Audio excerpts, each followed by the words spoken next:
Eating some pistachios. Let's see who pop in on lunch.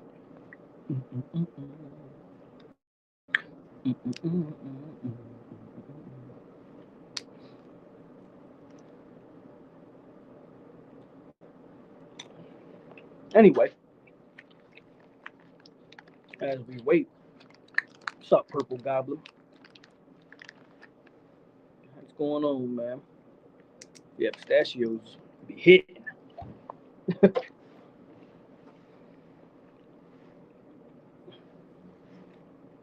It's almost that time. By the way, man, let me know. Do I sound okay? Do I sound all right? Just give me a thumbs up if I sound all right.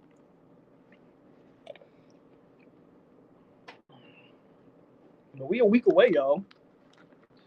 We a week away from spring practice, bro. What up, G Thompson, Davius, Noel Power? Was good with y'all? We are a week away from spring ball officially kicking off, man. I know y'all excited because I'm excited. We finally get to see what this team look like on the field. Let me stop eating its pistachios.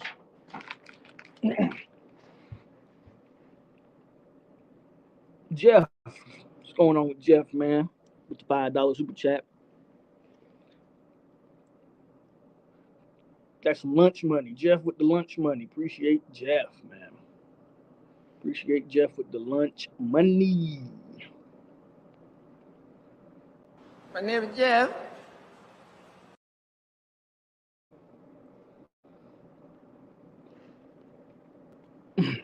How y'all feeling, man? Duke went safety, yeah, man. Duke went safety. Tyler was in the building. What's good with you? So today for lunch, I figured, you know what? Let's talk about what everybody's been talking about. Well, I want to talk about spring ball. I want to talk about spring ball. Man, these pistachios are addicting. I can't stop eating.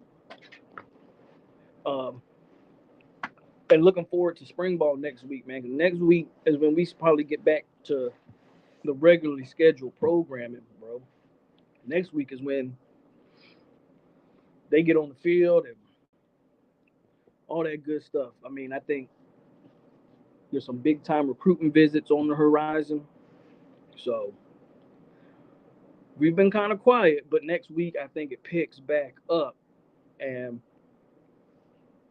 just today, we're gonna talk some spring ball and what to expect and what are some of the position battles we're most excited to see and some of the players we're most excited to see. I figured I'd do that for lunch because I ain't doing nothing else. It was either this or take a nap. I'm not really tired, so I'm not gonna take a nap. We'll talk to y'all during lunch. Sporadics, what's going on, man? It's been a minute. So yeah, y'all come in and hit the like button. Y'all know what to do. Hit the like button. Kick it with me for lunch. Feel free to ask any questions as I ask y'all some questions. But tomorrow I'll be going live. Normal time, normal place. And tomorrow we're gonna address the the biggest recent news from Florida State, and that's the ACC and the potential uh, that we might be working to get out of that thing. But I don't want to touch on that today. I'm gonna save that for tomorrow. But this is just a preview, right, of what's coming up tomorrow. In case y'all interested, tune into tomorrow for that conversation. Um, but today during lunch, as I keep going back to these pistachios because I can't leave them alone. Um, I want to talk about spring ball, man. Spring ball kicks off in a week. Next week, and they hit the practice field. And dare I say, there's a lot of positions up for grabs. I think there's a lot of positions. Tomahawk chop 8673. What's going on? Purple Goblin said he's interested to see Keziah Holmes. I'm with you there. Um, Jeff says I can't wait to see how the offense and defense when they play against each other. Some real comp. I'm there's some interesting battles that are gonna go on this spring, man. That's really gonna shape this team in the fall. So let's just jump right into it. Let's not waste no more time. Hit the like button, share the videos, let people know. If you want to kick it with me on your lunch break, let the people know. Y'all come here and kick it. Um, First and foremost, man, a position a position group that I really didn't think had competition, and now I'm starting to think there's a lot more competition. And when I say didn't have competition, that doesn't mean that they're not deep, and that doesn't mean that there's not a lot of good players. I just thought that the starters were kind of solidified, and now I'm not so sure. And that's that offensive line because last I checked, I know Sporadics is in here and anybody else who might know. Last I checked, Meach is still on this roster. Meach is still on this roster. I don't know if his waiver got clear. I don't know. Um, Somebody with the know can put it in the chat if they would like to. I have no idea if Meach's waiver got cleared or what's going on. But last I checked, that man's still on this roster, and now all of a sudden, I'm not. It's not a bad thing, but now all of a sudden, that offensive line becomes a lot trickier to predict. Because originally, I thought, well, Robert Scott, then you can just plug in the three transfers you got, and the only real competition was right tackle. Now I'm not so sure. Um, Now I'm not so sure that's the case. Robert Scott's position is still solidified. But now you got to ask yourself, well, which guard position does Meach? It's hard for me to see an offensive line where uh, Meach isn't starting. Does that mean they move Byers, who, from all that's been heard, and even coming from Byers himself in interviews, is that the preferred spot for Byers is guard, but does that mean they push him out to tackle? This way you get Meach and then all three. I have a hard time believing that those three guys transfer here to sit the bench. I know it's a possibility, but again, that's what makes the O line so interesting to me. I have a hard time seeing an O line that doesn't have a Demetrius Emmanuel starting somewhere on it. Man, good problem to have. Don't get me wrong. I still think right tackle's up for grabs, but you don't go get a guy like Byers and some of these guys just for them to sit the bench either. Because somebody can correct me if I'm wrong. I know Byers has multiple years of eligibility, but I think Roddick from Colorado and Jones from Auburn, I think both of those guys are only going to give you 1 year. So they didn't come to sit the bench. It's going to be crazy. Offensive line competition is going to be crazy to watch. Raddick says the it's pretty much a done deal.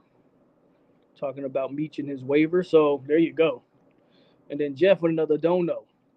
Because I'm interested in the offensive line group. I'm also interested in Cypress and how he plays and Hakeem Williams. The waiver is pretty much a done deal. They all will play. They all have to play, right? But do they all start? Would be my question. I'm not against it. But I don't know, man. I don't know if you can pencil any of them in. I think the plan is for Roddick to play center, but we've talked about center for the last couple years, and every time we try to get Maurice out of there, Maurice still ends up being the starter. So, so I don't think you can just write in Casey Roddick. Like, part of me thinks he ends up being the starter, but I don't think that's a foregone conclusion. With Meach coming back, those guard that's one less guard position I think that you're competing for. Right tackle still up in the air, man. Again, I don't. I think a lot of people want to pencil Bless Harris in there. I don't necessarily believe that, right? I don't necessarily believe that. So I think the offensive line is going to be fun to watch this spring. And Tyler says, interesting to see how this affects our Miller. Exactly. And then we got like Darius Washington, y'all, is still on this roster, and we know Darius Washington will is your swing O lineman. When one guy, or if a starter goes down, the first guy off the bench is Darius Washington. He can literally play every position on the O line, from center to tackle. He can play every position. You think Darius Washington wants to continue to be that guy, or does he try to get a starting spot? I mean, I don't know Darius like that. My guess is that he's gonna try to be competing to start. There's a lot of good pieces on this offensive line, y'all. It gets, that goes to the credit of the head coach and the offensive coordinator who's built this thing from the ground up. Um, so that's just really the first position group that just for me, it's like, man, that O line's going to be fun, and it's not going to be like it was in previous years where we were like, you know, one of the starters goes down, we're in trouble. Nah, I think we good. I think we good. Purple Goblin says, okay, yeah, that's hard, man. Question Emmanuel have to battle, like you say, good thing, definitely a good thing. Um, we will have high rotation this year, every 4 to 6 plays. See, I don't know if that's a good thing, um, because frankly, it's like with most positions. Depth is amazing, but heavy rotations at certain positions aren't always a good thing. An offensive line is one of those positions, in my opinion. It's not like D line where you can rotate a lot of bodies. O line, they communicate a lot, and not verbally, right? O line isn't all just about verbal communication. It's just about knowing the guy you play next to, knowing his habits and his tendencies, so you know how to pick up maybe where he's slacking and vice versa. I don't know if rotating every 4 to 6 plays is a good thing. That's just my personal opinion on the offensive line. You want a cohesive unit where you don't have to tell me. We just know what we're doing when we play next to each other. So that would be my thing there. Oh, nothing stroking the flame. We just talking about spring ball kicks off next week, and what battles in the spring are we most anticipated? What are we most looking forward to seeing come spring? At every position group, I think the offensive line, it will be the most interesting, most competition going on there. This O line, that championship caliber, I don't know. We talking ACC? We talking Natty? Mm, I don't know, man. National championship caliber? It's an interesting question that I don't know if we can answer in March, right? I don't want to hear a single person complain about the O line this year. You know they'll be out there. They do it every year. And I've been consistent. Sometimes it ain't the O line, it's the quarterback play, and that's not knocking Travis. It's just sometimes quarterbacks hold on to the ball too long, right? Sporadic says, Tyler, I would say yes, we have a championship depth at O line. I need to see Omar and Blake. Atkins already said basically ain't no promises. He's playing his best five, and that's what I love to hear. You got to play your best five. My biggest worries going into next season is allowing the explosive plays on defense. We'll get to defense. We'll get to defense in a minute. Well, you have some of that pass protect better and some better on the run. Not entire rotation, but a player here, a player there. The next position group that I think might be the most competitive is the defensive end group. I think O line is one, and then that defensive end group is two. Verse you can pencil in, but then outside of that, you know, if Gilbert Edmond didn't come to sit. Patrick Payton, we expect him to take the next jump, but does he take the next jump? Right? He's got to get stronger, not necessarily bigger. I keep hearing people say Patrick Payton needs to get up to two. I think he's at like 240, 245. Brian Burns wasn't 240, 245 when he was here. He doesn't necessarily need to get bigger, but he does need to get stronger. And you can get stronger without putting on a bunch of weight, right? So, like I said, Gilbert Edmond didn't come to sit. Pat, who we want to take that next leap, and then D-Mac, who we're all kind of glossing over. D-Mac ain't gonna sit. I would expect for McFadden he ain't gonna just sit by and let people pass him up. So D-Mac come in here and try to compete as well. And then you got some of the younger dudes. The Aaron Hester was a true freshman last year. Where does he fit in this rotation? Where was Byron Turner fit in this rotation? Where does Dante Anderson, the walk on, 4-star walk on, who we got to walk on, Daniel Lyons' best friend, where does he fit in this rotation? You got some talent.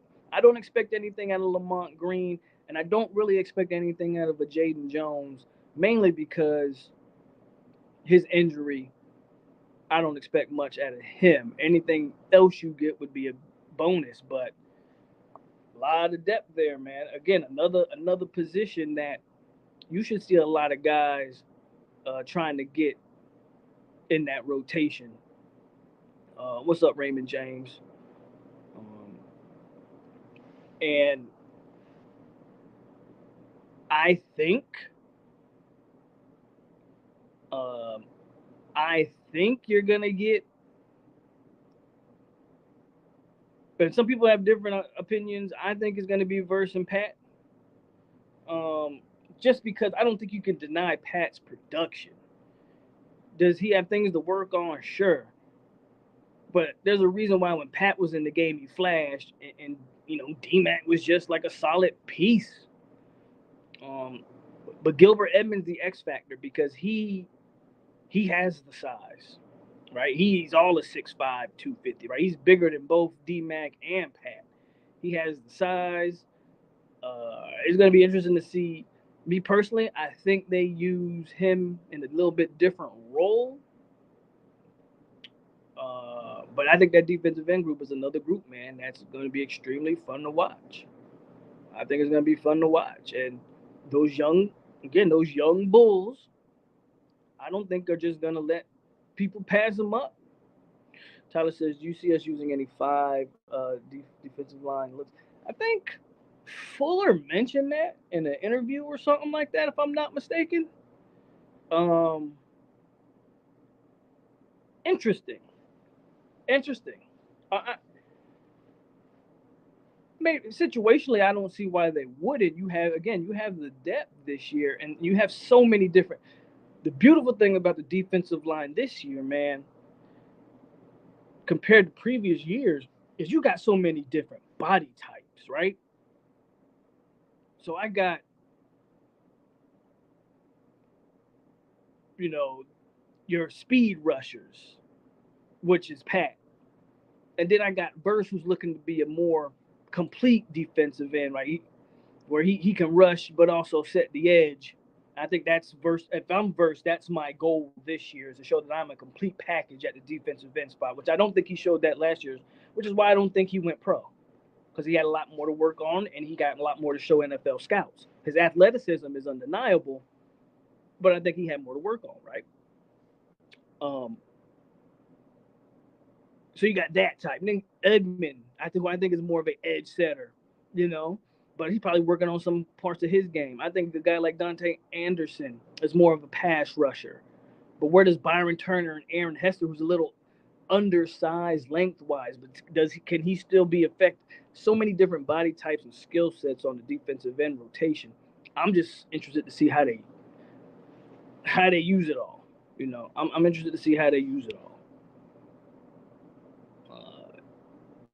And then again, if you move to inside to answer that question, Tyler, like if you go inside, Fisk is all the 6'5", 300. Jackson is what 6'6", 310. Lovett is like 6'3", more of your classic built defensive tackle at 6'3", 320 or whatever he is. Then you get into Daniel Lyons, who they say is over 300 now. Farmer's a little bit more on the short side, about 6'1", 6'2". At least in person, that's what Farmer looks like to me. I think they have him listed at 363, but when I saw Farmer in person, he looked a little bit more on the 6'1", 6'2" side. But he's still over 300. Just a lot of different body types, man. A lot of guys fill a lot of different roles. In my opinion, if Blake was an early enrollee, he would have been right behind Deloach, but in the rotation for this upcoming season. Jeff with another $5 dono says, could AJ Duffy take the next step and maybe even challenge? I think we need him to. And that's not a knock. Hold on, let me get Let me thank you, Jeff. My name is Jeff. But that's not a knock on Tate. But I think Duffy was the guy who you recruited. What was Duffy? Duffy was like a top 100 guy coming out of high school. Correct me if I'm wrong. Now if he wasn't top 100, he was right outside the top 100, right? Um, yeah, I think given where he was recruited at and how highly rated he was, I think Duffy's the guy that you wanted. Last year was the free year, it was the red shirt year. Get adjusted, get accustomed. But this year, I think they're gonna you want to see Duffy take that next step. If Duffy's gonna be the heir apparent to Jordan Travis, again, this is not a knock on Tate. Tate could improve his game from last year. Um, but I think you want to see Duffy really push Tate Rodemaker, if not take a overlap him, right? What y'all think AZ playing in the slot? I love it if it happens.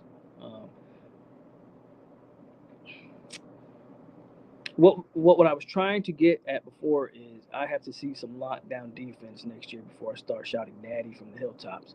Some of the things I saw, I get you, and I'm not shouting natty right now. I think we got some things to work on before I think national championship isn't out of the realm, but I think it's premature. I've been preaching this, and that's why I say Clemson's the most important game. Let's worry about the ACC. If we take care of the ACC, then that other stuff, in my opinion, comes. And the team might not have my mindset, right? The team should be pushing for the natty. That, as a player, you're looking to reach the highest goal.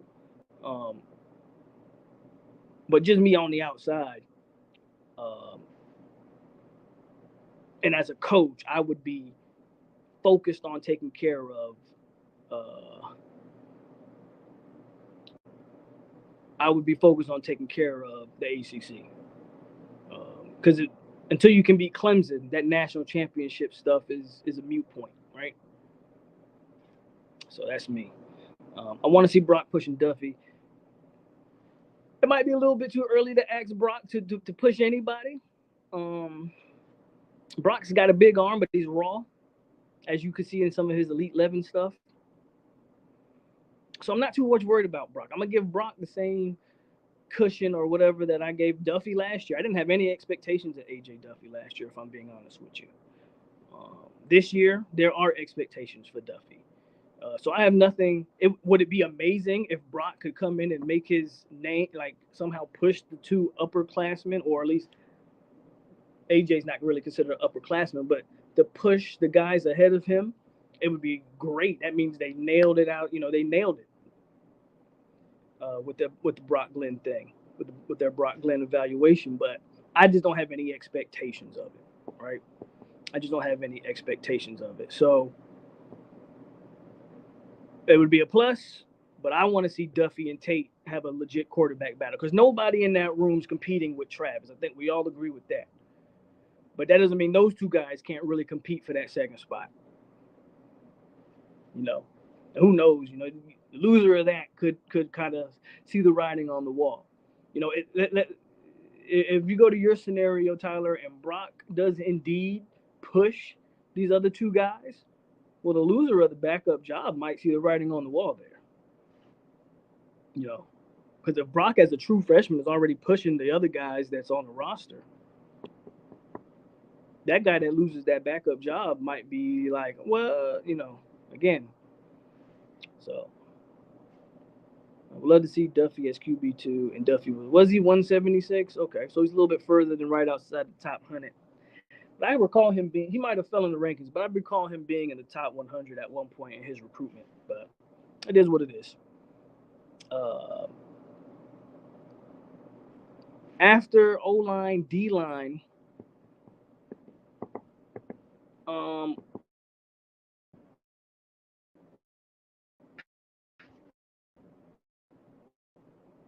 wide receiver for me, because I think, I've said this, other than Johnny Wilson, I don't know. I don't know. A lot of people are a lot higher on Micah Pittman than I am. Shout out to Micah Pittman. He has a great YouTube channel on his vlogs that he does. They're very entertaining. And I know he does a lot of dirty work on the blocking and all of that. But as a receiver, I think you can get similar production from a Ja'Kai Douglas, if not better production. I just don't think Micah Pittman is irreplaceable. I'm sorry. And I know a lot of people are a lot higher on Micah than me, and that's fine. If Micah's your guy, hey, I just don't think he's a bona fide or guaranteed guy, especially with the Winston Wright being healthy, especially with Ja'Kai Douglas, who was not healthy for the first half of the year last year. So with these guys being healthy, hopefully, right, knock on wood, um, yeah, I think I don't think Micah Pittman is just foregone conclusion, like a foregone conclusion there. And then and that's probably the slot. So who's on the other side of Johnny, right? Who's on the other side there? And that's a huge competition even of itself. That's a huge competition even of itself. Is it Kentron Williamson? Can Hakeem get in the mix? I mean, I would love to see Hakeem get in the mix. Wide receiver room is going to be competitive as well, guys. Wide receiver room is going to be competitive as well. Winston Wright is that guy. Yeah, I agree, man. I don't know how long you keep Ja'Kai around if he can't see the field. You feel like this has to be his year, where he hits the field in a big way, because we've seen glimpses of Ja'Kai Douglas since he's been here. Even in the COVID year, he had big receptions, and it seemed like in the 2021 season, every time Florida State needed a big reception, we all remember the Andrew Parchment play, but it was the play before the Andrew Parchment play with Ja'Kai Douglas that started that whole drive, right? And I'm speaking of the Miami game, 4th and 14, and all of that. Um, Hell, Notre Dame game that same year. Like every time you think of a big play, Ja'Kai Douglas was there. I think if he's not hurt last year, he's probably So we'll see. But I don't. I think the wide receiver room is very competitive, in the tight end room. Again, I don't know who starts. You think Jaheim Bell does, right? And the reason Jaheim Bell gets the start is just because he's more versatile than the other guys. But ever as you played a lot of tight ends last year, or a lot of rotated Cam and Marcus and Douglas, I said it before. People are putting Morlock as the number 2 guy, and I'm not so sure he is. I'm not sure Sue Morlock is better than Marcus and Douglas. Again, it's a great problem to have, but I saw what Morlock did at JUCO, but I saw what Douglas did in the ACC. And until I see Morlock do that in Power 5 football, I got Marcus and Douglas as, again, behind Jaheim Bell, and a guy that they're going to continue to use in packages. That doesn't mean Morlock won't get his opportunities. I absolutely expect him to. But I just don't think we can pencil him or in there or anything. That's just me, though. Montrez is on the other side, maybe Portier. Jeff says he keeps forgetting about Winston because he was injured and he didn't get a chance to play, but I think he can play X Factor. Winston's going to be a factor for sure. I think most people would agree with that. Um, Tyler says he's very interested to see what Morlock looks like. Me too. So that whole receiving group, which I will include the tight end group with, again, I think this is a good thing. We keep running down these positions. I think this is a good thing because you're going to notice as we continue to go through these positions, man, just a lot of competition. So these guys aren't coming at a spring. They're going to come at a spring, and I still don't think some of these position groups are going to be settled in the spring. So what you're going to have is coming at a spring, you're just going to have guys hungry. They're going to continue to be hungry all off season. Because I don't think you can make any definitive decisions just in spring alone. Because if we go to like the next position group, I know we all go with Trey Benson, but then everything behind Trey Benson, and we like to rotate these running backs, is a toss up. I mean, I think you really go Trey Benson and Philly, but Philly is that X factor for me because they use him in so many different ways. Like Philly's going to get on the field, in my opinion, regardless.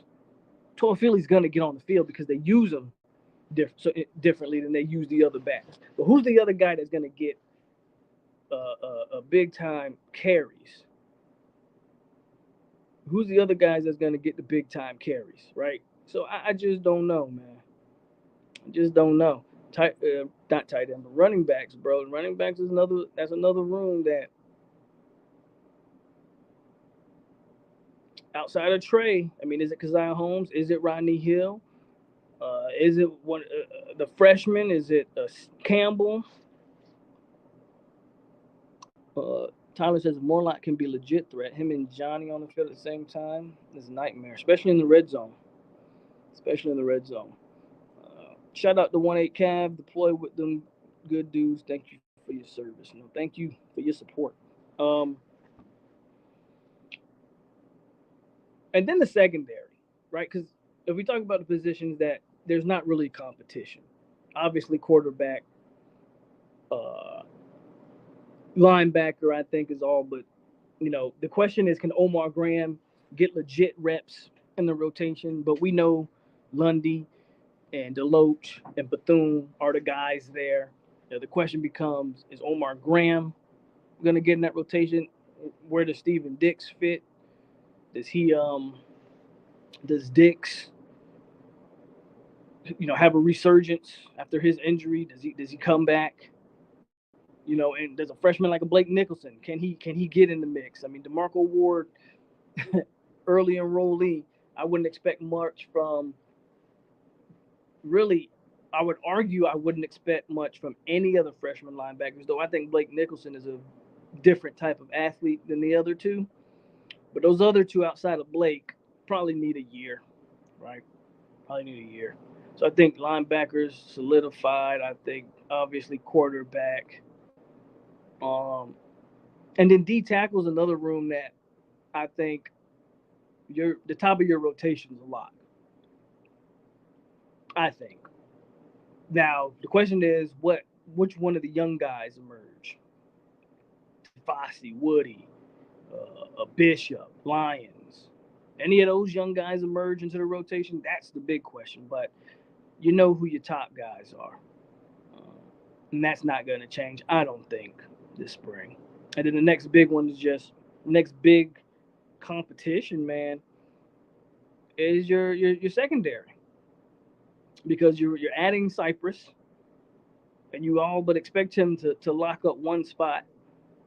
But who's opposite of him? Is it Ronaldo Green? Does AZ take a step to stardom? Do they move AZ in the slot? But if you move AZ in the slot, what are you saying about Knowles and Vance? And then if you move AZ in the slot, so who's backing up Cypress?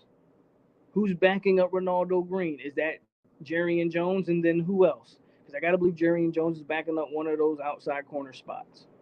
Do they move a Knowles to an outside spot? I don't know if that's the best move. There's a lot of rotating pieces just in that secondary alone. And then you've already moved Amarion Cooper to the safety. So now what does that mean? And then you sign 5 guys out of high school. Right? You sign 5 guys out of high school. So,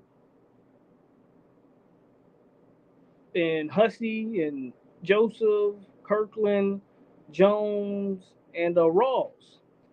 Is any one of those guys good enough to play and contribute in year one? I gotta think. If I had to guess out of those 5, I think one or two will see the field as a freshman. I believe that. Which 2? Not too sure. But we got just as much rotation at corner than we do at safety. The only good thing about corner is we kind of know we know the names. Safety is Dent, Shaheem, and Jay. Marion Cooper is an unknown. We have no idea how that transition goes. Hell, we don't know if Travis J can even like. We ain't seen him play in a year. We expect him to be good, or I guess we hope he's But so man, a lot of really interesting position battles on this team. A lot of really. I mean, I think we signed. Did we get a transfer kicker? Can he? I mean, y'all love when we talk about kickers for some odd reason. So I'll just throw that out there. Do we have a guy on that roster that could push Fitzgerald? I would argue you might need to find out. You might need to find out. So I like the fact that we have a team that's bringing back a lot of guys, but we also have a team to where nobody's just comfortable. I think that was one of the biggest issues with the 2014 team. After the year after winning the Natty, that team did not have that same hunger, and you just had a lot of guys who were just comfortable, and you could see it on the field because they went undefeated in the regular season. They knew they were good enough, but that was the problem. They knew they were too good. They knew they could flip the switch. And against Oregon, that came and bit them in the ass. Because Jameis wasn't able to bail them out that time. And Jameis was a part of the problem of also, he got comfortable as well. I think Jimbo didn't coach Jameis as hard in year two than he did in year one. I think from top to bottom, man, 2014, that whole from the coach to from starting with Jimbo down, everybody just got laxed. They accomplished everything they had been building for in 13, and nobody had the same hunger in 14. It just shows you how talented 14 was that they were still able to go undefeated in the regular season. And so the question is, does FSU keep that hunger going into 2023? I have no doubt that they do because honestly, we can be happy about 10 wins all we want. You didn't accomplish nothing. You didn't even you didn't even play for the conference championship last year. And I'm happy with 10 wins as much as the next person, but you didn't accomplish anything. Uh, and now's the year that there's a high expectation. Uh, you need to accomplish some goals, right? Like, I think at a minimum, you have to at least play for the ACC title. You have to at least play for it. I think if you don't make the ACC championship, then this year's a failure. Or you're telling me that someone else in the ACC just had a tremendous year. You're telling me that North Carolina went like 11-1, and Clemson went undefeated. That's the only, and then we won 10 games with two conference losses. Then I can maybe accept. You know what I'm saying? Then maybe I can accept that. Okay, we didn't make the ACC championship, but it's not a failed year because just everybody else was really good. I would accept that then, but it's the ACC. Nobody expects that, so let's not even pretend like. I guess it's feasible, but come on, right? Come on. Um, you got to make at least play for the ACC title, in my humble opinion. I don't see any comments coming through, so I'm going to refresh because I'm on my phone. I'm gonna refresh real quick, so I might black out. Hold on.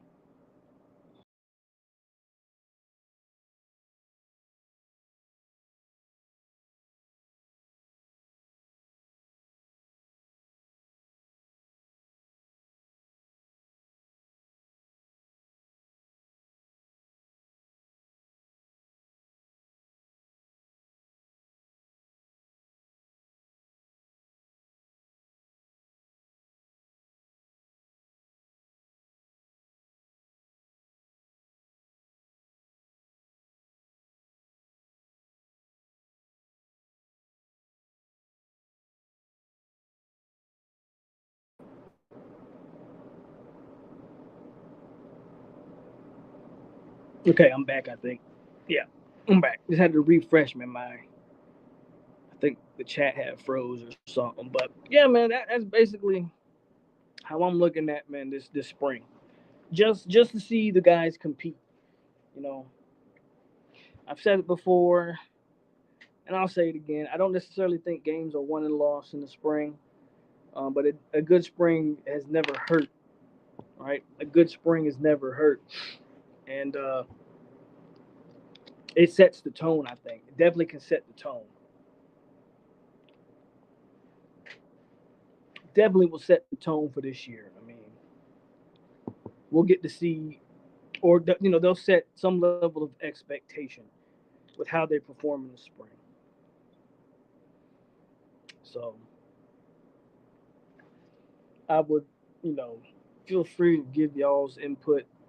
Again, what are y'all looking forward to in the spring? That's just how I feel. What I'm looking forward to. I'll even go a step further. There's probably like maybe a handful of guys who I wouldn't even play. Like if I'm Florida State, Fabian Lovett doesn't touch the field this spring because I don't need him to. And he struggled with injuries the entire year last year. I'm not putting Fabian Lovett out there in the spring. He's been in college long enough. We don't need a spring out of Fabo. Let younger guys get those reps. We know what Fabo's going to bring if he's healthy. The focus should be on making sure Fabo's healthy week one, right? Jordan Travis, I get him some reps, but again, this is just me, man. If we do a normal spring game, 4 quarters, Travis can play a quarter.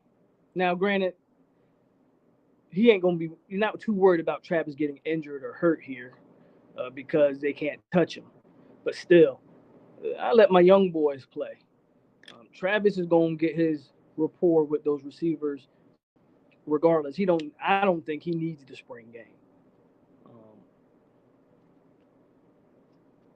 I would play. I would still play verse because I would want to line verse up against some of my younger guys so they can get that.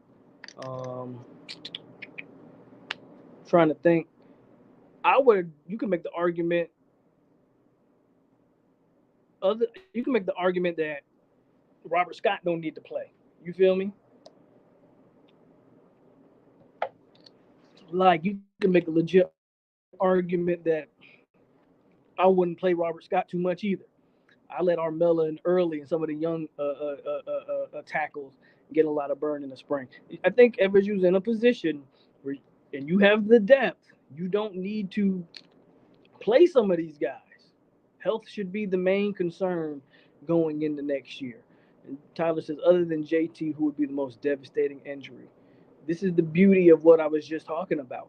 I don't think there is another devastating injury. Because even Robert Scott, who's been, I'm on the record. Robert Scott is the most important recruit they've ever signed. And he wasn't some crazy 5-star. He's a 3-star kid out of Arkansas, but the guy's been the anchor on your offensive line since he got here. He's been the starter at left tackle since he's got here, and they've never looked back. And even a guy like that, they've recruited to the point where I'm not so sure that that's a devastating injury. Where it would have been in years past, they're at least 2 deep behind Scott. Because you still got Darius Washington. Again, remember, he's the guy who's going to come in if Robert Scott does go down. And then you got Armella behind him. So they're at least 2 deep behind Robert Scott. Trey Benson would be a loss, but we look at the running back room and go, well, that's just a plug and play system. I don't think, Johnny would hurt, but then again, I could argue that Johnny going down would just free up opportunity for someone else, and so on. Maybe Verse might be the Verse would probably be the second biggest loss, just because I don't know, and I love me some Patrick Payton, right? I just don't know if Pat is on that level yet. Until I see it, we can't really say he is. And Verse is the most explosive, like versus the most athletic guy you got there. And I don't know if you got a guy that can replicate what Verse does. And yeah, you kind of said it. I guess my biggest word would be linebacker. Yeah, you kind of hit the nail there. My biggest worry would be backer because the backer depth has been well documented. And if there's one position, well, if there's two positions that we're like, ooh, we kind of are missing there, that's backer and safety, and more so linebacker. I think safety, we've got the numbers, but they're super young. And I'm talking about the Conrad Hussies and some of those freshmen that are going to come in. They'll fill out that safety room. But if we're playing any of those, again, Blake Nicholson, I'll be very intrigued with,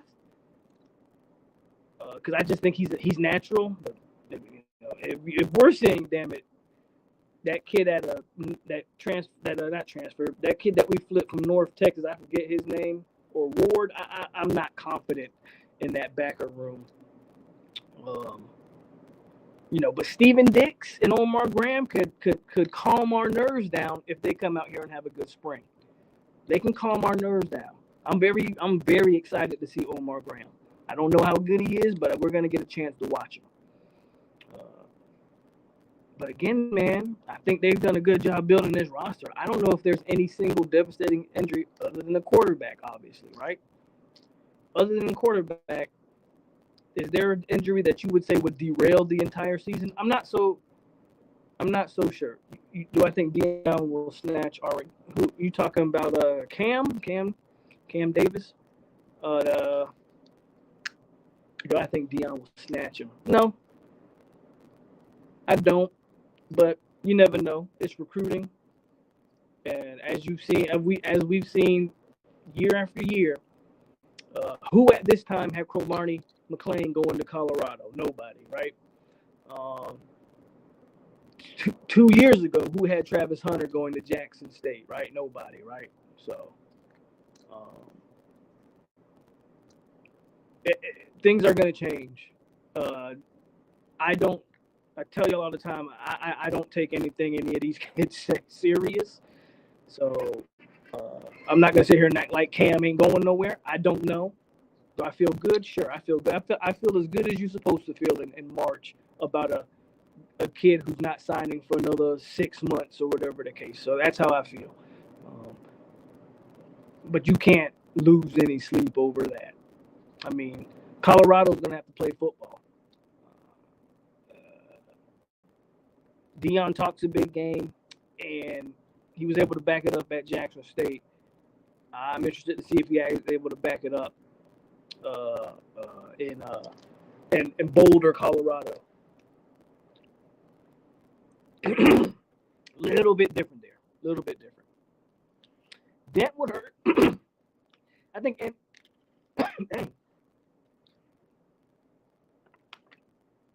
I think any of the safeties would hurt. I do think any of the safeties will hurt because it will put more stress on your young guys. The water went down the wrong hole.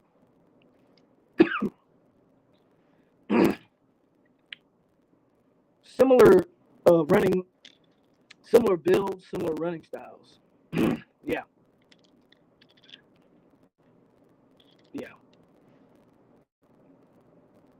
I feel good about Cam. I feel good about this class coming up, if I'm being honest with y'all. FSU's in some good positions for a lot of these upcoming recruits. If they can have the season that is expected of them, and it doesn't mean they need to go 12-0 or anything crazy, but if you can win, if you can get to that, if you can be playing, if you can get into postseason play, which is conference championship games and up, then I think FSU is going to finish fairly strong in this recruiting cycle. Wide receivers, we're in a good spot. Dugans is, I don't know, man. I don't know if Dugans saw some prior videos and told me to shut the hell up. Well, Dugans, I'm shutting the hell up, bro. I got no disrespect to the dunk because he is. We're in a good position for some talented receivers, and don't let Hakeem have way more of an impact than I think any of us expect. Don't let that happen. Oh, he On3 has him as a top right outside the top 50. He's rising up the rankings. I think Blake will play. He was a man among boys. Hey, I think Blake, again, I said this. I think Blake Nicholson, and this is crazy because he's a 4-star. I think he's the most underrated player we signed. I didn't know how good he was until I kind of watched him play in that All-Star game you're talking about. When I saw him play amongst people that were considered his level or higher, I said, this guy isn't just like he just wasn't playing against the kids that he was bigger, faster, stronger than. No, this guy's an athlete. Blake's an athlete. Blake can play. Blake can play both sides of the ball. I don't think they need him to play both sides of the ball. But that guy is sideline to sideline. Nicholson, I'm excited for him. And again, I think he's the most underrated guy we signed. And he was a 4-star. I don't know. I watched some high school linebackers, and if you're going to tell me there's a big jump between some of the higher rated guys and Blake, I would disagree. I think Blake can play. You expect the DB room to go crazy because there's new blood. And very similar, and I'm not saying Pat is Dion, right? But when Surtain, especially in South Florida, if Surtain's going to call, these kids are at least going to meet with him, right? I'm not saying he's Dion, but Pat Surtain has his own name, and he's coached and won state championships and coached in the NFL. When he calls these DBs, especially in the state of Florida, they're going to, at a minimum, sit down. And then anything goes from there. All you got to do is get some of these guys in the room, and then here we are. I don't think Woodson had that same cachet. Matter of fact, I'm willing to guarantee he didn't. But Surtain does, and you get him on the phone, and I like my chances. We'll see who he's able to close on, but I like my chances with Pat. Again, man, this class is shaping up extremely well. You got your quarterback already. You got your 5-star running back already. Now, granted, everybody has to stick. It's March.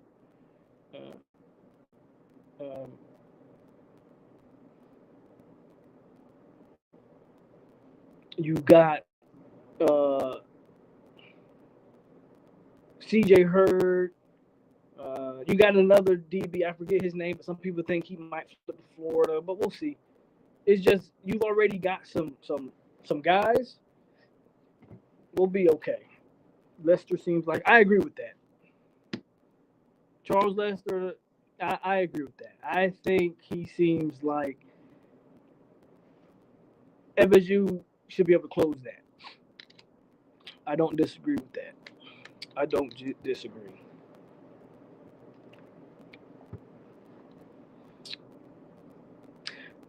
Yeah, so exciting stuff. If you're a Seminole fan, man, exciting stuff. And that's just on the field. I mean, remember what I told y'all about Mike Goddess. And your AD, man, is making moves. Your AD is preparing for major moves. Full disclaimer, and I'm going to talk about this more on Wednesday, but I figure why not talk about a little bit right now. But your AD's making moves. And again, full disclaimer, I'm just a light-skinned guy on YouTube. I'm not a lawyer. I don't know anything about the grant of rights in detail. I don't know anything about none of this stuff. I'm just a guy talking to y'all.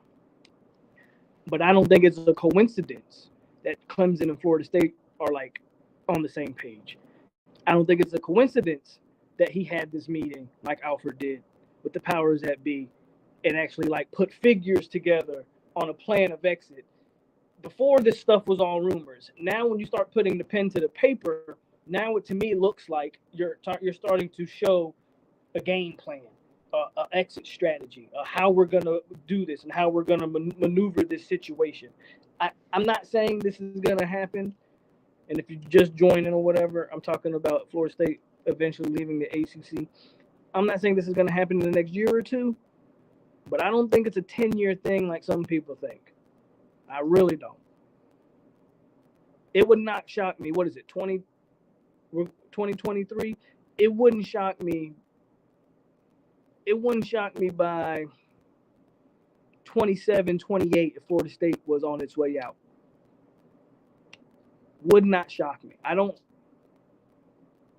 think Florida State fans should prepare themselves, if you're not already, to get the hell out of the ACC. I think it's a foregone conclusion at this point.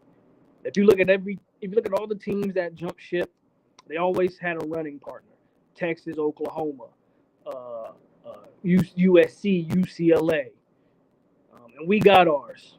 And Clemson and Florida State right now being vocal about the issues they have with the ACC is, in my opinion, the writing on the wall. Damien says rumors Clemson and FSU aren't the only ones. They just haven't gone public yet. UNC, Miami, and Virginia. We'll see. We'll see if the other schools go public. But the big two went public, and that starts it. The big two schools have gone public. And the ACC is barely afloat as is. You can't lose Florida State and Clemson. The whole entire conference shatters if you lose Florida State and Clemson. And then I feel sorry for Miami because from a name brand standpoint or football standpoint, granted, they haven't accomplished anything in the ACC, but without Florida State and Clemson, the ACC falls to ruin. Mike Alford is serious, in my opinion. Who would have expected him to be such a good AD in the future? I mean, you're right.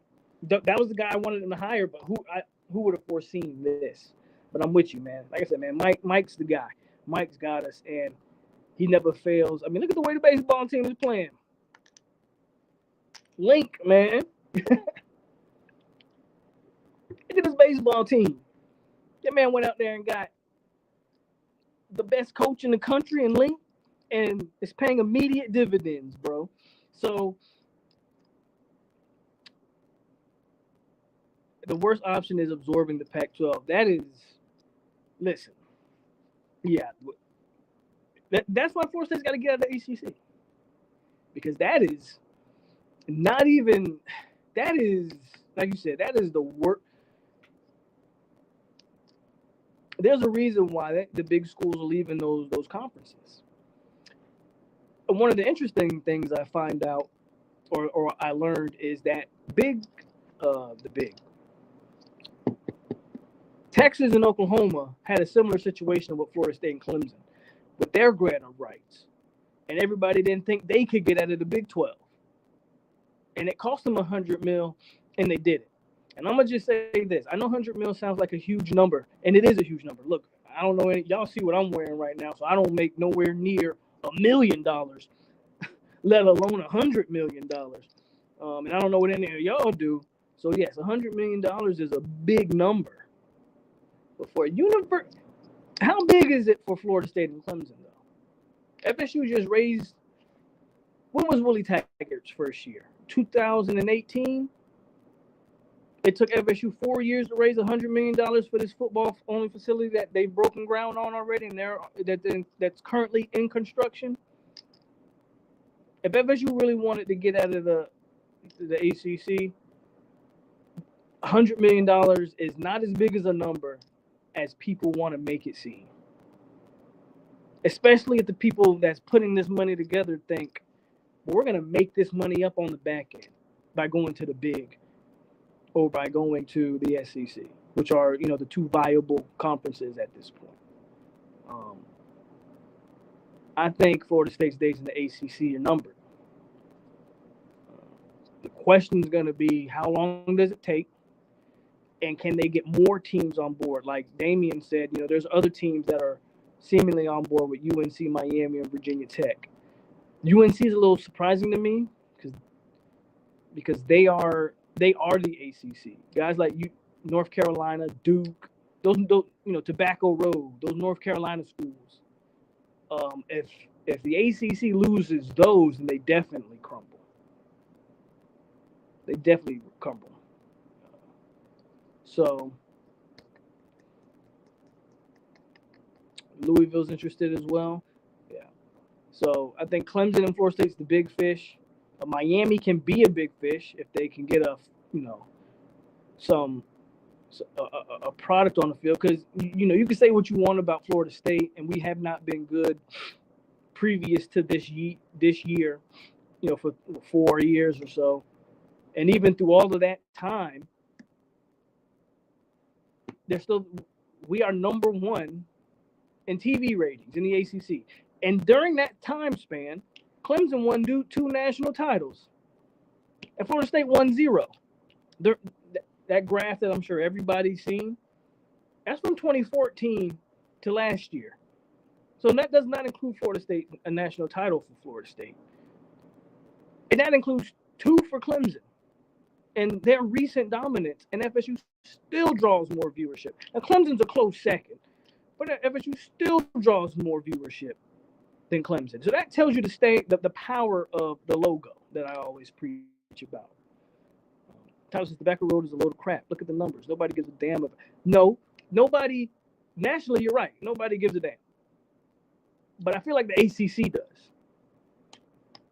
Nationally, I don't disagree with you, especially outside of basketball. Nobody cares about that crap. But I think the ACC thinks that people care about it. Florida State with the next 3 to 4 years, I think you'll hear an announcement by 26 or 27. Yeah, I agree. I don't think this has to be a 10-year process that some people think. I don't. I think within the next 5 years, you can expect some type of announcement. You can expect some type of announcement. And if that means they have to pay a buyout, I think they'll come up with the money. The only thing that can salvage the ACC, and this is a long shot that I don't foresee happening, is Notre Dame finding a viable running partner. The problem is there's no viable partners out there. Notre Dame's a big get for the ACC.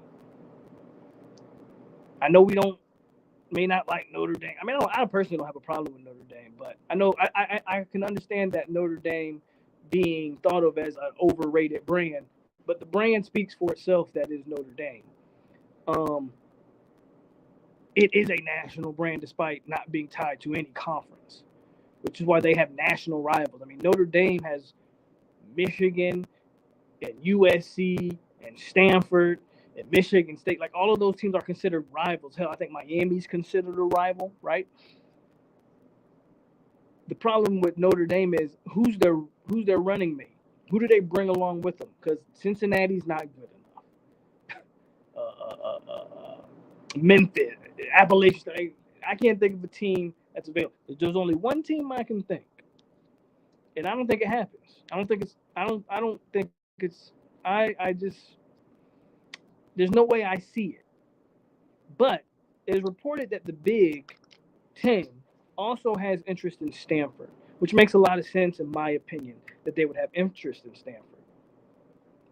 Is it possible that that the ACC and Notre Dame, now for this scenario to happen that I'm about to say, first of all, it's all made up in my head, so don't take anything I say serious.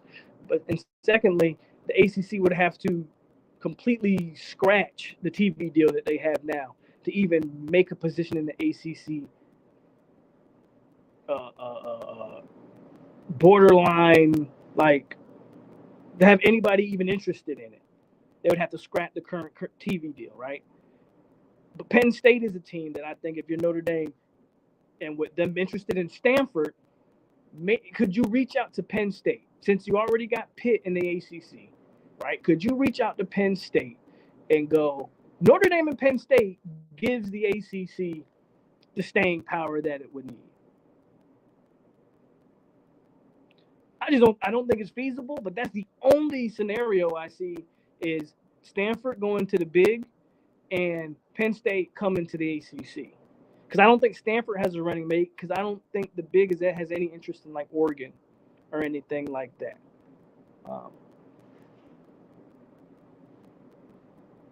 That's the only thing I can think of, man. Outside of that, I believe the ACC's cooked.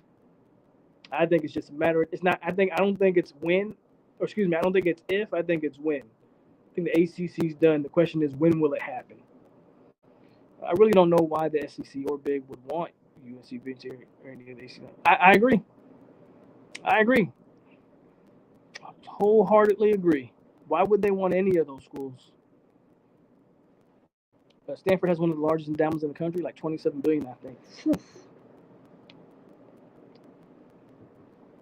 Why would any see worth a day? I totally agree with you. Like I said, the only way to pull that off would have to be a complete restructuring of the current TV deal to even make it appealing in the slightest to a big time program. Of course, your group of five schools would be interested. Like if you invited Memphis tomorrow, they'd accept the invite to the ACC. Of course they would. But Memphis doesn't move any needles. Memphis ACC bringing along a Memphis or something like that would be an utter joke. There's just not another school out there that I think is a feasible option. And I've heard all the schools. West Virginia is another school that's just not. Sorry, no knock on West Virginia, but they don't move any needles. Nobody cares if West Virginia's in the ACC. Sounds good. It ain't good enough. When we're talking about the SEC, think about this. The SEC is going to have Bama, Texas, Oklahoma, LSU, Florida, Auburn. Like, listen to the teams that's before I even get to the Ole Misses and the Mississippi States, bro. Tennessee. That's a ridiculous lineup, right? Go to the Big. The Big Ten's going to have Ohio State, Michigan, USC, UCLA, Penn State. Crazy. And ACC is going to have Florida State, Clemson, West Virginia, and Miami. Like, come on. Come on. You really struggle when you get past Florida State and Clemson, if we're being honest. I'll give Miami its respect, but they're kind of just trying to ride off the coattails. If we're being honest about Miami, the name is what it is. But there's a reason why Florida State and Clemson reached out, and Miami's kind of trying to say, hey, don't forget about us. You're there, but absorbing the pack just adds a bunch of middle teams. Yeah, I agree. Oregon is going to get. I agree, but the problem is, where does Oregon go? Because I don't think the Big Ten has any interest in Oregon. I think that's kind of the issue with Oregon at this moment. I don't think the Big Ten has any interest in them.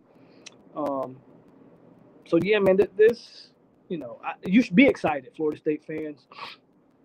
We all kind of saw we talked about this a year or so ago. What's going on, Peter? Again, we knew the writing was on the wall for the ACC. As these conversations continue to happen, expect it. Florida State will not, unless the ACC makes major changes. Florida State's out of here. And like I said, Mike got us.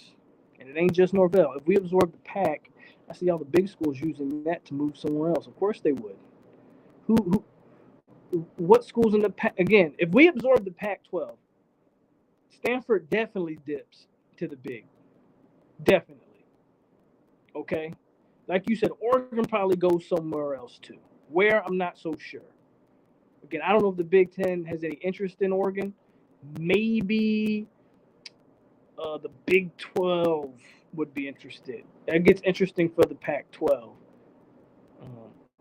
But then you're talking about Utah and Washington and Washington State. Like, no disrespect to them guys, bro, but don't nobody care about none of those schools on a national level.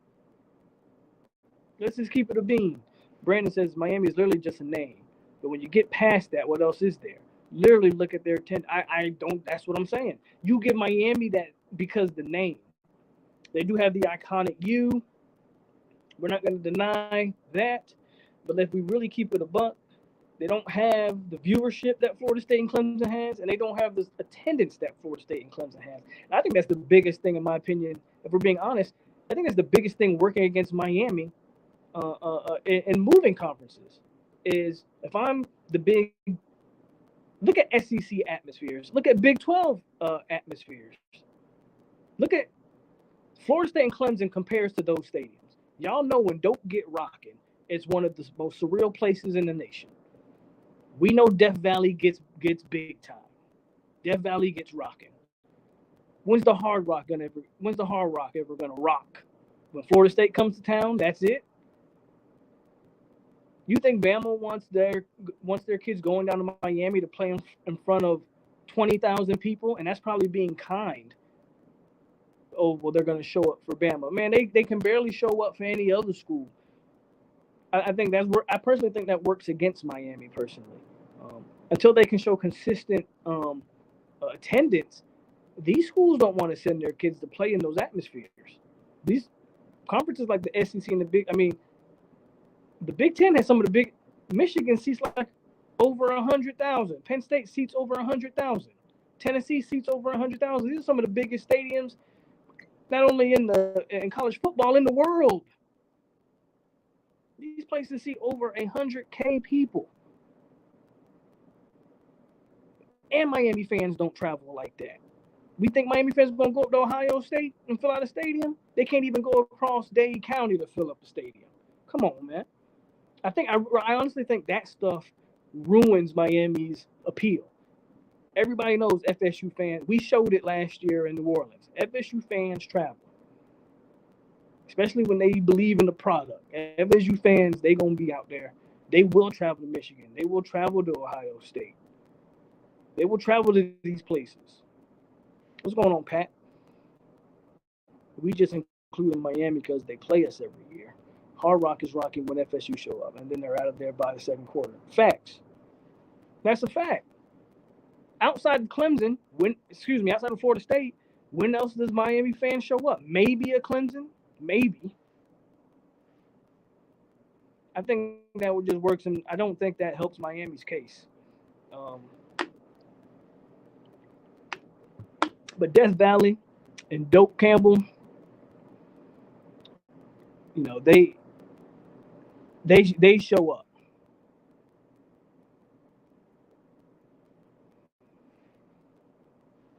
And they travel. That's the point, man. And they travel. So Brandon says, let Miami fans tell it. Other conferences are scared of them. Yeah, scared of y'all from a business standpoint. They're absolutely 100% correct. From a business standpoint, yeah, conferences are scared of Miami because what value does Miami bring? Absolutely nail on the head, Brandon. From a football standpoint, bro, come on. Come on.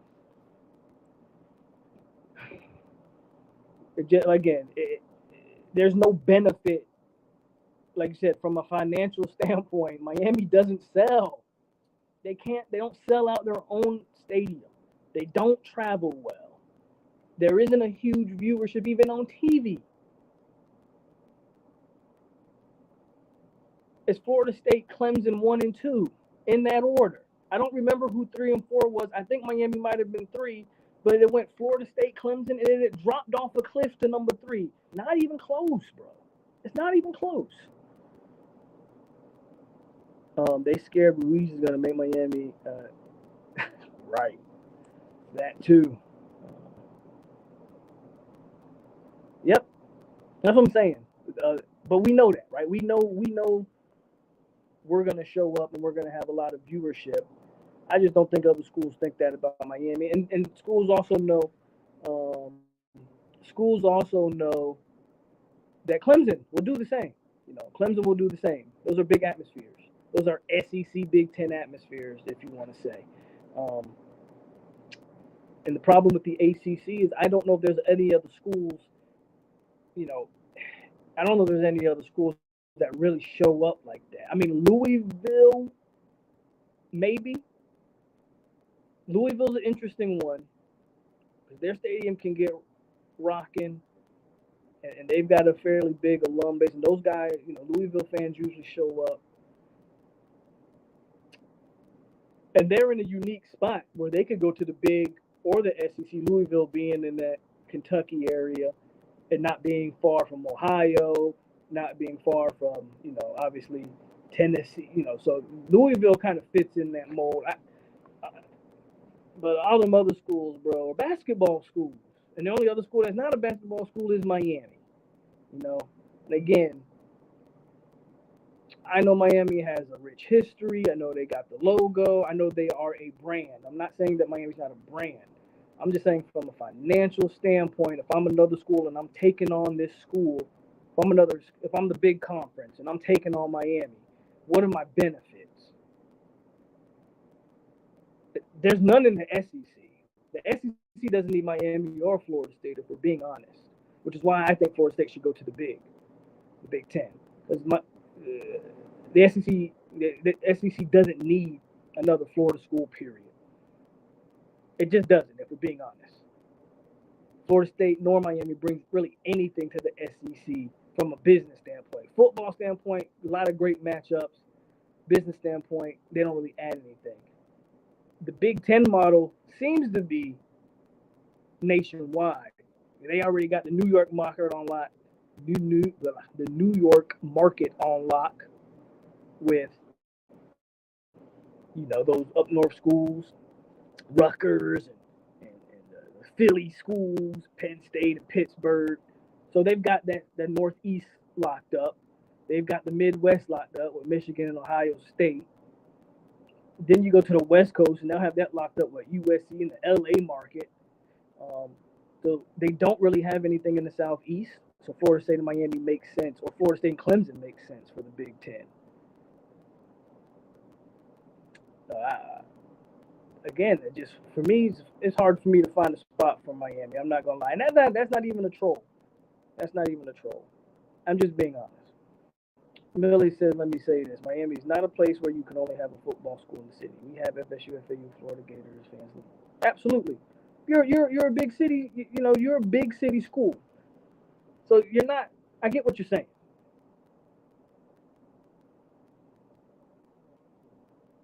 I don't know. Good point. You guys haven't been winning, so nobody really shows up. But that kind of makes my point. That kind of makes my point, Millie. I know you're not like arguing, but you're kind of making the point I'm trying to make is that even if Michigan's not winning, Michigan fans still gonna sell out 100K stadium. And I get it. Miami's not a college town. Miami's not Tallahassee, right? Where there's arguably nothing to do in Tallahassee. I don't disagree with you there. Miami's not Tuscaloosa. Miami's not Auburn, Alabama. Miami's not these places. I 100% don't disagree with you. 100% agree with you. Miami's not those other college towns. There's other things to do. Absolutely get that. And I think that's kind of what works against y'all. But the major rebuttal I have to that, Millie, is USC and UCLA. They also are they're in a bigger city than Miami. Hell, they're in, from size standpoint, I think LA is the biggest city. New York has the biggest population, but LA is the biggest city in America. And USC fans still show up to the Coliseum. UCLA fans still show up. Right? I think that's what makes y'all not look good. You can have the argument that Miami's not a college town, but hell, neither is Los Angeles. Neither is Hollywood. But them guys, they pack a stadium. You feel me? And I can't say USC is a bigger brand than Miami. You could argue they're an equal brand, right? So that's what I'm saying, man. I think, unfortunately, you kind of make the point, like, what is the benefit of a Miami? If I'm the Big Ten, why would I add Miami? If I'm SEC, again, I don't think the SEC. I don't think the SEC is interested in Miami or Florida State because they don't get anything out of. That's Florida's claim to fame is that they're SEC. That falls off a cliff if SEC adds Florida State and Miami. I think Miami ultimately follows us. Probably. I'm not saying they won't. I just think it's going to take some convincing. Having FSU, Miami, and UF and SEC would be awesome. All three could play every year, and I love that. Louisville's a sleeper. And Brandon says, I agree, but let's call a spade a spade. If your team was worth a damn, fans would show up. Mm. Mm. I, again, like I said, bro, I'm not trying to. I'm honestly just having a honest conversation, right? I'm not even trying to troll. It's just to the point. Like, if we call a spade a spade, if Miami fans will admit that the only time they're going to show up is if Miami's good, well, again, if I'm a conference, that's not what I'm really looking for. I'm looking for a team that's going to sell out stadiums because that's revenue. Ultimately, man, all these moves are what? They're about money.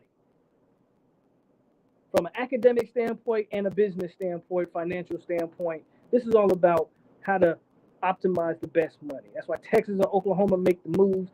That's why That's why. That's why you no longer see. Why wouldn't the SEC go out their way and add maybe a they're not looking to group of five schools, right? They're looking to purge other big conferences because it's all about money. And maybe from an academic standpoint, Miami makes a lot of sense. I don't know about that. Somebody could speak more on that. Um, but from a football standpoint, I don't know if Miami makes a lot of sense. I don't know if the risk is worth the. I don't. I think. I think what a lot of conferences are saying about Miami is the risk isn't worth the reward. Meaning, we're risking bringing in a program like Miami, giving them a revenue boost to their football program, potentially having them rekindle some of that old flame, even though, and I will throw a shot here, but we've been talking about them rekindling old flame for 20 years, but we risk them rekindling this momentum, and now they're beating all our teams, but they don't sell out a stadium year in and year out, and even if they can't sell out the home stadium, well, they don't even travel well.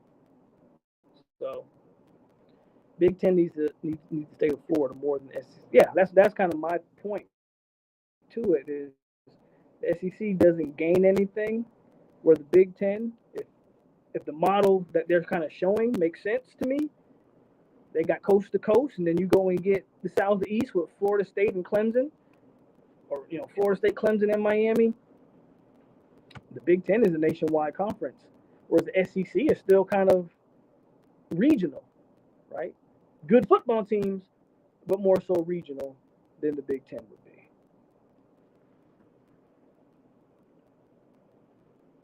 I got about 5 more minutes on lunch. So what else we got? That's a good point. However, I'll say this: I think if these moves get made, I don't think the Big Ten.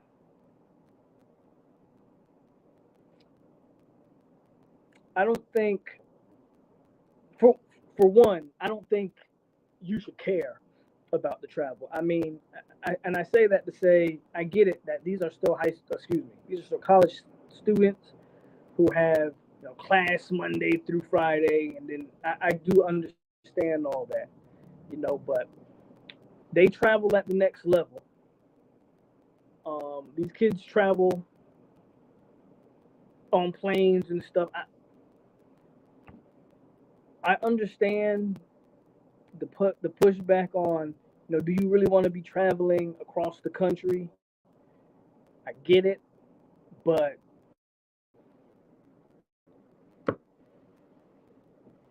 at some point, like, it's gonna come to that anyway. I guess that's why I look at it. Ultimately, I think,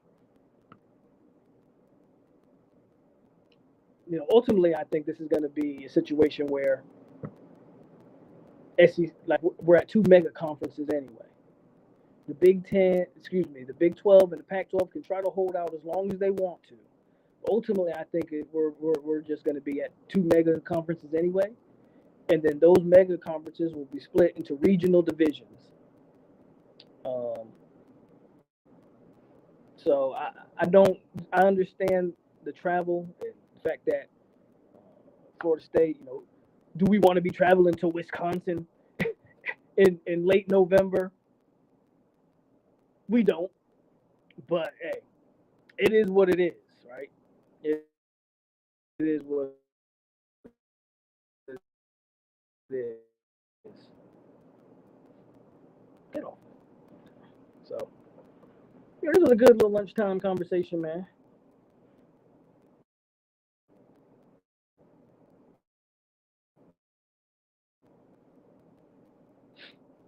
Right. Yeah.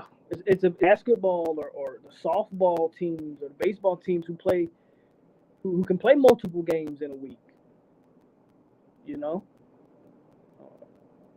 or whatever. Where football, you play one game a week over a span of what? August, September, October, November, December. And some of these other schools, it's not just one game. Some of these other sports, excuse me.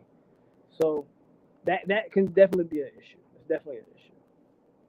But I'm a firm believer of with more money comes more problems, and these kids are now getting nice NIL checks. Again, if you don't know, go check out your boy.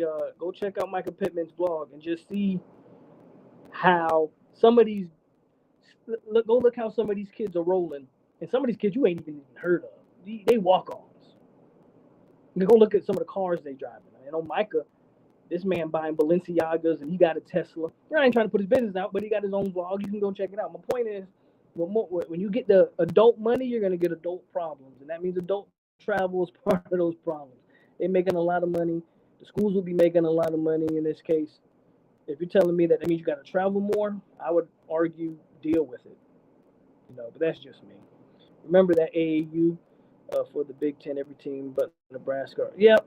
And from what I hear, Florida State's working on becoming an AAU member. So, bro, you see what I'm talking? You see it? Go check out how them kids is. Go check them out, bro. Them jits. One of them, one of them walk-ons was riding around in a. He was driving around in a Hellcat, and I'm like, bro, you're not even on scholarship. How you got a Hellcat? They got whips, bro. I'm trying to tell. I don't know if these vehicles are leased. I don't know, but go watch some of these vlogs, bro, and you'll see how these jits are rolling around. I mean, Daryl Jackson got a Dodge Ram that looks like it's souped up. We know Verse just got a Titan. I'm pretty sure his is souped up. Micah riding around in a Tesla. I don't know what Jordan riding around in, but I wouldn't be shocked if it was something crazy. They got money out there. They got, and again, with more money comes more problems. So I don't feel for these young men. I'm happy for them, but it's a business now. And so if you're telling me part of the business is you got to travel more, you have to travel more. That means most of your classes will be online, but that's just the nature of the beast. Just the nature of the beast. But I don't know what they're doing, and it's not for me. I'm gonna say that these kids are being advised well, but ultimately you can't dictate what they spend their money on. And I'm not gonna lie. I'm 30 something now. I ain't gonna tell my exact age yet. I'm 30 plus. But at 18, you would have handed me a hell. At 18, if you would have handed me a $20,000 check, bro, I would have found a way to get what I wanted. You get what I'm saying? So these 18-year-olds riding around, how they riding around, you gonna look, you gonna do it. You're gonna do it. It is what it is. But everybody knew when the NILs came out that was gonna be the nature of the beast. And look, I'm pretty sure they're getting these vehicles through some deals, through dealerships and guys who are linked to the university. I'm pretty sure they got decent interest rates, if not pretty good ones. I think they're being taken care of. I think they're being taken care of. But of course, that's a smart move. Save and invest. Absolutely. Just hard to tell a 17, 18-year-old that, they finna go get they're gonna go get the car of their dreams. What up, Polk? Not sure you know, but the used down thing ain't cool. Still. Oh no, I thought it was pretty dope, man. I thought it was pretty dope. What's up, Insane? Can FSU get out of ACC? I think it's only a matter of time. I think it's not if, but when. Bro got the TRX pickup truck. That's a 6-figure car. They out there riding around, bro. And it ain't just the stars, is my point. So, yeah, they doing good for themselves. I'm happy to see kids. I'm happy to see them, living lavish. living lavish. Like you said, though, I hope they're making smart moves. I do think they're being taken care of, though, because I think that's a recruiting pitch. And we'll end on this, and then I'll wrap it up for lunch. I think it can be a negative recruiting tool if a kid goes to a school, he gets his money, but blows it, and they're gonna say, well, the school wasn't looking out for the young. So I think these schools have the ahead of the game. They have the foresight to say, we're gonna give you the money, we're gonna let you spend it, but we're also gonna make sure you save a certain amount. We're also gonna make sure you're not getting caught up in some crazy interest rates. Uh, we're also gonna make sure you're not around some guys who are just trying to. I think I would hope, and this is just me being naive, but I would think that Florida State, and not just Florida State, but a lot of majority of these schools are are taking care of and advising these young men on how to spend this money. Ultimately, though, it comes down to the young man. He's going to spend that money how he seems fit. But I would tend to think that they're at least being advised and led in the right direction. I would hope so. I would hope so. But with all that said, y'all, appreciate y'all for kicking with me on lunch. Hit that like button on the way out if you didn't hit on the way in. I just want to touch base with y'all on a Tuesday. Tomorrow we'll go live and we'll go more in depth on this FSU move at the ACC, which I think, you know, again, I'm not saying it's going to happen in the next year or two, but if you ask me in 5 years, where do I think FSU is? I would not be shocked if we were on our way out of the ACC. But we'll go over that tomorrow in a more in-depth conversation. If you missed the first part of the stream, go back, check it out. What we really talked about in the first part of the stream, we talked about the position battles for spring ball. Spring ball starts next week. The practices start next week, and that means competition starts next week. And there's some position groups. They're gonna have a little bit more competition than others, and we are interested in seeing how those position groups play out. But as always, man, it's your boy Polk over here on 863 Seminole TV. Stay classy, Seminoles, and we are out here. Go Noles.